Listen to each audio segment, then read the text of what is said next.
शुरुआत करते हैं यूपी स्पेशल बुलेटिन के साथ। गोंडा जिले के छपिया थाना के चांदनी चौक के प्राण देवी महाविद्यालय के पास किराने की दुकान में अचानक अनियंत्रित स्कॉर्पियो घुस गई। दुकान के अंदर चारपाई पर बैठे 3 लोगों को रौंद डाला, जिसमें से 2 लोगों की मौके पर ही दर्दनाक मौत हो गई। दुर्घटना के बाद स्कॉर्पियो चालक मौके से फरार हो गया। घटना की सूचना मिलते ही भारी संख्या में आसपास के लोग मौके पर पहुंच गए। एक ही गाँव के 2 लोगों की मौत और एक घायल हो गया जाने के कारण पूरे गांव में कोहराम मच गया। इधर आओ, तुम पता नहीं क्या कानून बना रहे हो। क्या नाम है तुम्हारा? शेषराम। कौन है तुम्हारे जो एक्सीडेंट हुआ? मेरे पिताजी। क्या नाम है? श्यामलाल चौकीदार। कितना उम्र है इनका 60-65-70। कैसे घटना हो गई? घटना इनका हुआ साहब, हम सवारी गाड़ी लेके जा रहे थे और 3 आदमी बैठे थे, यहाँ पे बात कर रहे थे। उसके अंदर सीधा गाड़ी लेके सवारी ने दुकान के अंदर घुसा दिया। 2 आदमी का वो ताबड़तोड़ वहीं पर जगह पर एक्सीडेंट हो गया। एक आदमी घायल पड़ा हुआ, उसका भी कोई सहारा नहीं है। दो लोग एक्सपायर हो गए हैं। 2 आदमी एक्सपायर हो गए हैं। अम्बुद दुबे तेज गाड़ी से आए, अंदर दुकान के घुसा दिए। 2 आदमी का मृत्यु हो गया वहीं पे, एक आदमी घायल पड़ा हुआ है। और मेरे पिताजी हैं श्यामलाल चौकीदार, उनका लड़का शेषराम। पीएम मोदी के खिलाफ मैदान में उतरी एएपी। मोदी हटाओ देश बचाओ के अभियान की शुरुआत की। पार्टी कार्यालय के पास आम आदमी पार्टी ने पीएम मोदी के खिलाफ लगाए पोस्टर। आम आदमी पार्टी के नेताओं ने मोदी अडानी भाई भाई के नारा लगाकर किया विरोध। कासगंज पुलिस की लगातार कार्रवाई जारी। चोरी के माल सहित 5 शातिर चोरों ने पुलिस को किया गिरफ्तार। उनके कब्जे से 50 बोरी बंद तंबाकू और 1 मैक्स पिकअप गाड़ी, 1 छोटा हाथी, 1 ट्रैक्टर पावर ट्रैक व 1 कंप्यूटर धर्मकांटा बरामद कर किया खुलासा। आपको बता दें कि बीती रात चोरों ने एक तंबाकू गोदाम को अपना निशाना बनाया और गोदाम में रखे तंबाकू के 50 बोरी, 1 धर्मकांटा, 1 लैपटॉप चोरों ने अपने साथ लाए और वाहनों में लाद कर ले गए। और गोदाम स्वामी ने चोरी की घटना की जानकारी पुलिस को लिखित तहरीर की है। और वहीं राकेश टूबैक सेंटरों ने गोदाम तक पहुंचकर देखा तो गोदाम के मेन गेट पर ताला टूट गया हुआ है।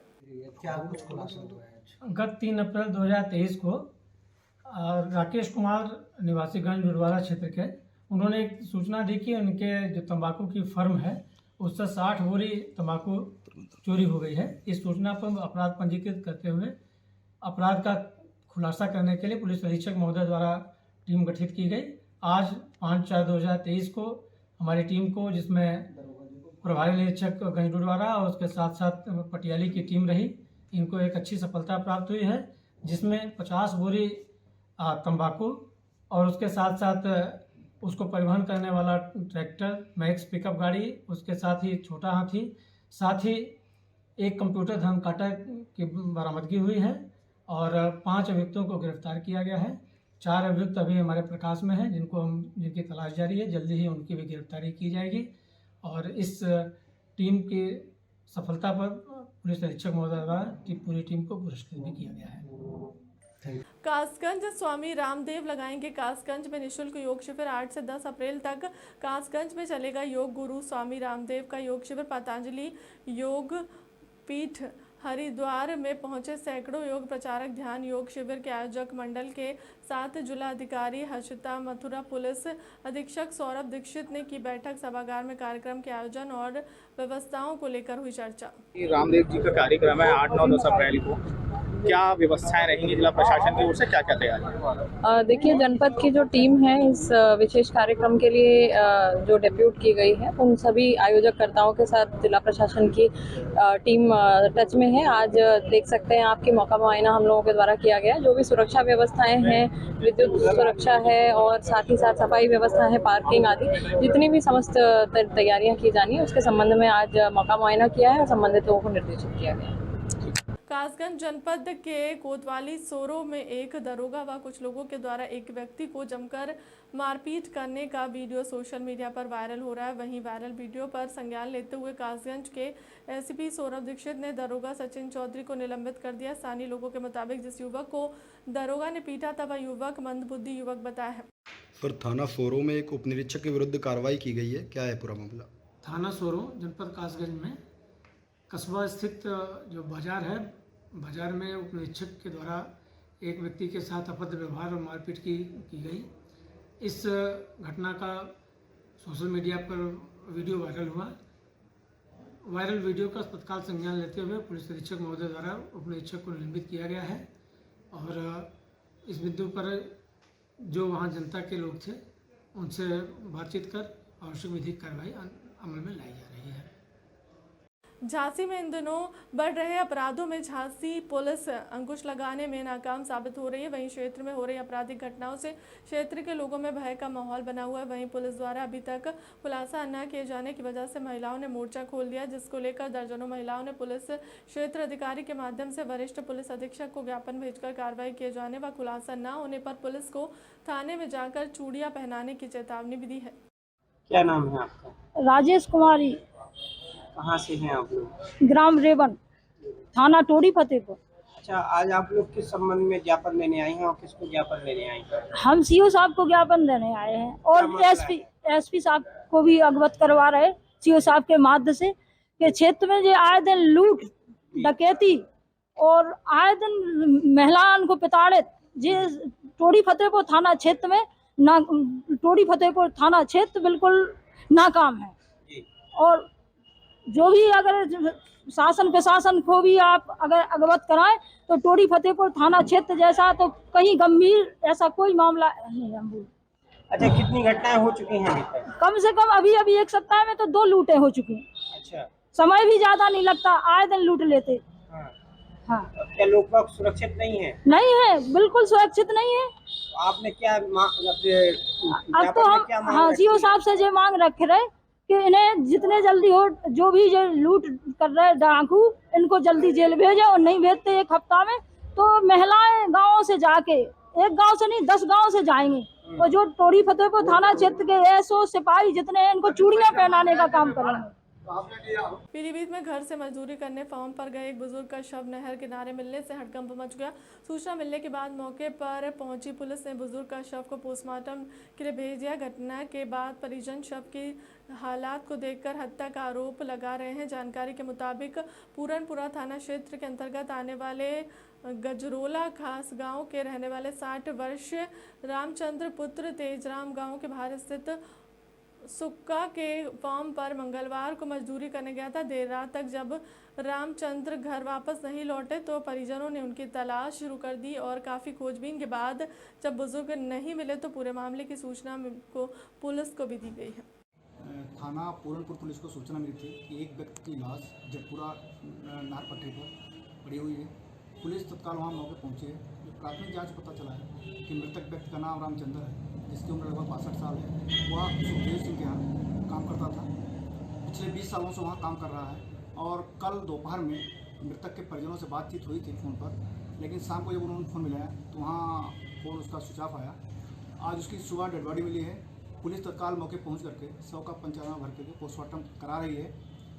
परिजनों द्वारा जो भी तारीख दी जाएगी उसमें तत्काल अभियुक्तों को गिरफ्तार करके जेल भेजा जाएगा। लगातार देश के मुद्दों पर और अपने संसदीय क्षेत्र के मुद्दों पर किसानों की आवाज़ उठाने का काम कर रहे पीलीभीत के सांसद वरुण गांधी ने अपने संसदीय क्षेत्र जिला पीलीभीत के जिलाधिकारी को पत्र लिखा है, जिसमें कहा कि हाल ही में हुई बेमौसम बारिश से किसानों को काफ़ी नुकसान हुआ है, जिससे बहुत जगह पर किसानों के गेहूं की फसल खराब हुई है। नोएडा सेक्टर 32 स्थित आरटीओ कार्यालय का किसानों ने किया घेराव। नोएडा के थाना सेक्टर 24 अंतर्गत आरटीओ ऑफिस नोएडा के आरटीओ कार्यालय पर ट्रैक्टरों से पहुंच किसानों नेता राकेश टिकैत टीम के किसान नेता भारी संख्या में पहुंचे। किसानों का आरोप है कि किसानों के ट्रैक्टरों के अवैध रूप से किए जाते हैं चालान। किसानों का आरोप है कि आरटीओ के नाक के नीचे चल रहा है वसूली का कारोबार।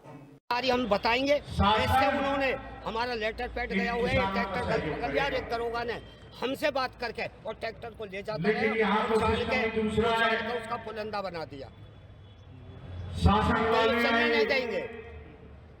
जब कोई किसान ट्रैक्टर लेता है, गाड़ी लेता है तो वो इन्हें बुला ले 3 लोगों से, भैया तुम्हारा हिस्सा कितना रहेगा, तिहाई का रहेगा, चौथाई का रहेगा, आधे का रहेगा। पहले ही समझौता कर लेगा एफिडेविट में कैबिनेट का कितना रहेगा, वैसी पुलिस का कितना रहेगा, आरटीओ का कितना रहेगा। जैसे 4 चवन्नी में 1 रुपया बनता है तो चवन्नी का किसान का रह जाएगा और 75 का इनका रह जाएगा, तीनों का। ये बन गया है। सुशांत गोल्फ सिटी में एटीएम लूटकांड का मामला 3 अप्रैल की देर रात घटना को अंजाम दिया गया। डीसीपी कंपनी के पास एटीएम से छेड़छाड़ का अलर्ट था। डीसीपी कंपनी द्वारा लोकल पुलिस को नहीं दी गई सूचना। डीसीपी 4 अप्रैल की दोपहर को पुलिस को मिली थी सूचना। डीसीपी एटीएम कटर लूट कर घटना को अंजाम दिया है। अधिकारियों ने की जांच पड़ताल। डीसीपी लूटकांड के खुलासे के लिए 5 टीमों का डीसीपी सुशांत गोल्फ सिटी के खुरदरी बाजार का है पूरा मामला।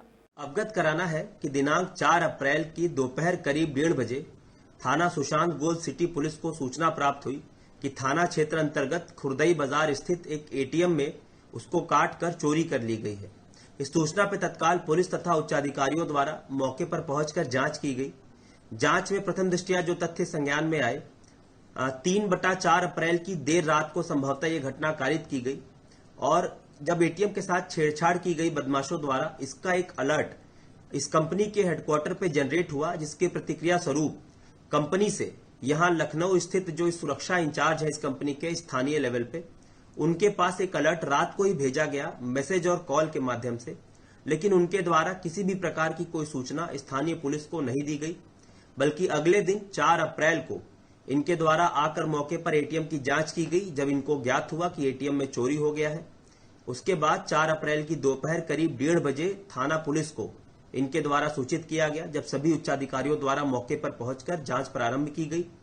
इस घटना के शीघ्र सफल अनावरण एवं अभियुक्तों की गिरफ्तारी हेतु कुल 5 टीमों का गठन किया गया है। हम सभी बिंदु पे जांच कर रहे हैं। सूचना पुलिस को देने में जो विलंब हुआ है इस दिशा में भी हम जांच कर रहे हैं और जल्द ही इस घटना का सफल अनावरण हमारे द्वारा किया जाएगा। पुलिस द्वारा अग्रिम वैधानिक कार्रवाई अमल में लाई जा रही है। अल्पसंख्यक कांग्रेस प्रदेश अध्यक्ष शहनवाज आलम का बयान मुगलों ने दिया था, दलितों को पढ़ाने का अधिकार शहनवाज आलम इसीलिए हटाया गया, पाठ्यक्रम से उनका इतिहास। शहनवाज संघ गांधी जी की हत्या में अपनी भूमिका छुपाता है। शहनवाज मुगलों के दौर से ही मदरसे जैसे सर्व शिक्षा के लिए केंद्र स्थापित हुए हैं। दलितों को पढ़ाने का अधिकार मिला था, पहले शिक्षा वर्जित थी। देखिए, ये मुगलों के इतिहास पर हमला नहीं है, ये बेसिकली देश में जो ज्ञान की समृद्ध परंपरा रही है जिससे एक तार्किक नजरिया पैदा होता है उस पर हमला है। दरअसल जो मुगल कालीन इतिहास था उसमें जब हम जाते हैं तो देखते हैं कि सर्व शिक्षा अभियान जैसा एक कॉन्सेप्ट आया मदरसे का, जिसमें दलितों को पहली बार पढ़ने का अधिकार मिला। उसमें सब पढ़ सकते थे, इसलिए उनको ही पढ़ने का अधिकार मिला। इसी एजुकेशन सिस्टम के 3 या 4 पीढ़ी बाद उस समाज से ज्योतिबा फुले या अम्बेडकर जैसे विचारक निकलते हैं, जिससे कि आरएसएस को दिक्कत होती है। तो जाहिर सी बात है आपको वो डिलीट करना पड़ेगा। ठीक जिस तरह से मोदी जी को अपनी डिग्री छिपानी पड़ती है, उसी तरीके से भारतीय जनता पार्टी कभी नहीं चाहती है कि लोग जाने कि गांधी जी की हत्या में इनका क्या रोल था। इसलिए हम देख रहे हैं कि मुगलों के साथ साथ गांधी जी की हत्या पे जो चैप्टर था जिसमें आरएसएस की भूमिका की बात की गई थी उसको भी हटाया गया। तो ये बेसिकली आरएसएस का जो इतिहास से जो डर है, उनको जो हमेशा डर लगता है कि लोग जान जाएंगे कि उनका अतीत कैसा है या दूसरों का अतीत कैसा है, इसको मैनेज करने के लिए इस तरह की चीजें, वो जब अटल बिहारी वाजपेयी जी की सरकार थी तो उसमें भी लोगों ने इस तरह का काम किया था। दरअसल मुगल इतिहास से मेन जो दिक्कत है वो ये है कि जब बच्चा पढ़ेगा स्कूल में तो उसे पता चलेगा कि औरंगजेब के शासन में 30% से ज्यादा जो बड़े ओहदे थे उस पे हिंदू राजा नियुक्त किए गए थे। जब वो पढ़ेगा तो उसको पता चलेगा कि अकबर के जो नवरत्न थे उसमें बिरबल, टोडरमल, तानसेन जैसे हिंदू लोग थे। जब वो पढ़ेगा इतिहास तो उसे पता चलेगा कि जो मुगल काल था उसमें पूरी दुनिया का जो जीडीपी था उसमें भारत का हिस्सा 25% तक था। तो ये जब वो पढ़ेगा और जब उसको ये भी पता चलेगा कि अकबर के शासन का जब 50 साल पूरा हुआ 1604-5 में, तब एक सिक्का जारी किया गया था जिसपे राम और सीता की तस्वीरें थी और उसको राम राज उस पर लिखा हुआ था। तो जब वो पढ़ेगा तो उसको लगेगा कि अकबर के जमाने का जो राम राज था उसमें 25% का हमारा जीडीपी था, एक समावेशी समाज था। तो फिर वो आरएसएस द्वारा जो प्रोपोगेट किया जाता है रामराज, इसको खारिज कर देगा। तो ये जो एक तार्किक नजरिया पैदा होता है इतिहास पढ़ने से, उसको किस तरह से रोका जाए, इसके लिए ही इस तरह के बदलाव किए जाते हैं। दरअसल क्या होता है कि जब शासक पढ़ा लिखा नहीं होता है तो उसको पढ़े लिखे लोगों से डर लगता है। तो ये जो पूरी योगी मोदी की मंडली है, ये पढ़े लिखे बच्चों से इसको डर लगता है, इसलिए उनको अपनी तरह ही इरेशनल वो बनाना चाहते हैं। तो ये पूरा मामला है। लखनऊ में युवक का कार से स्टंट करते हुए वीडियो वायरल। सफारी गाड़ी के ऊपर बैठकर स्टंट करता था युवक। लखनऊ के अलग अलग क्षेत्र में करता है स्टंट। सुल्तानपुर में कांग्रेसियों ने प्रशासन को दिखाया ताकत। अपने कार्यकर्ताओं पर हुए लाठीचार्ज को प्रदेश अध्यक्ष खबरी ने ठहराया गलत। मुकदमा वापस लेने के लिए एएसपी को दिया है ज्ञापन। जिले में पिछले दिनों मशाल जुलूस के दौरान कांग्रेस दफ्तर में घुसकर पुलिस द्वारा कांग्रेसियों पर लाठीचार्ज का मुद्दा तुल पकड़ा गया है। कांग्रेस प्रदेश अध्यक्ष ब्रजलाल खबरी और प्रांतीय अध्यक्ष अजय राय की अगुवाई में कांग्रेसियों ने शहर के राजीव गांधी पार्क में प्रदर्शन किया। कांग्रेसियों पर दर्ज केस हटाने का मुद्दा उठाया गया। तो पूरे देश के अंदर मशाल जुलूस हमारे सेवा दल के कार्यकर्ता निकाल रहे थे, उनको कार्यालय में घुसकर मारा गया। कार्यालय के अंदर पहली बार ऐसा हुआ कि पॉलिटिकल पार्टी और कांग्रेस पार्टी के कार्यालय में घुसकर प्रशासन ने उनके ऊपर लाठियां चलाई। कार्यकर्ताओं को पैर तोड़ दिया मारकर, पीठ पे उनके सर पे चोट लगी है। तो कांग्रेस पार्टी का एक कार्यकर्ता इसका जवाब देने के लिए तैयार है। आज हमारे प्रदेश अध्यक्ष, हमारे प्रभारीगण, हम सब लोग ये तुकुनिया पार्क में एकत्रित हुए हैं और हम सब लोग उसका जवाब दे रहे हैं कि आप जो फर्जी मुकदमे लगाए हैं उनको तत्काल उन पर हटाइए और जो अधिकारी उसमें हमारे कार्यकर्ताओं पर लाठी चलाए हैं उनके खिलाफ तुरंत निलंबन की कार्रवाई करें। हमारी सबकी ये डिमांड है। आगे की रणनीति क्या है? अब आगे की रणनीति है, आगे अगर ये नहीं करेंगे तो हम इस पे राज्यपाल से मिलेंगे और हर जिले में ये हमारा कार्यक्रम चलेगा। पूरे प्रदेश के जिले में ये शुरुआत यहाँ से हुई है, पूरे प्रदेश में चलेगा। जैसा कि निकाय चुनाव की घोषणा हो गई है, उसकी क्या तैयारी है? अब निकाय निश्चित और वो बाद में करेंगे, पहले आज लड़ाई का मुद्दा है, इस लड़ाई पे सब लोग साथ दें। धन्यवाद। बुलेटिन पे फिलहाल इतना ही। ताज़ा तरीन खबरें देखने के लिए बने रहें डीडी समाचार के साथ। हमें दीजिए इजाज़त। नमस्कार।